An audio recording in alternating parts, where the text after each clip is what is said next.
Look, what a fantastic achievement this is to see this locomotive back here after over a decade.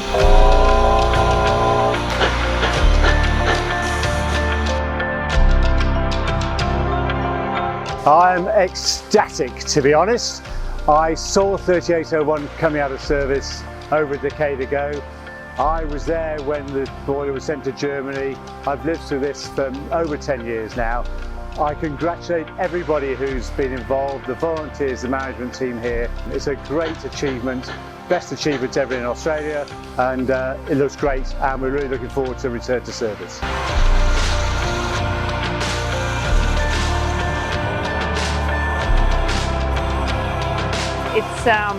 It's really good to see everyone happy, and it's brought tears to people's eyes, and only took, what, 12 years?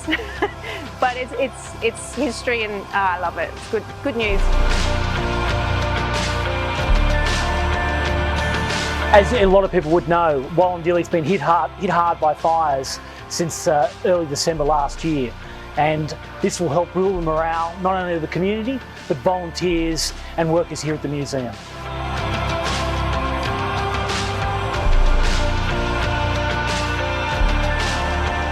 Well, I had the pleasure, along with Graham Kirkby, of running it on our last run on the 11th of November 2007, and to see this engine coming here and to the same spot that I'd actually climbed out of the cab from.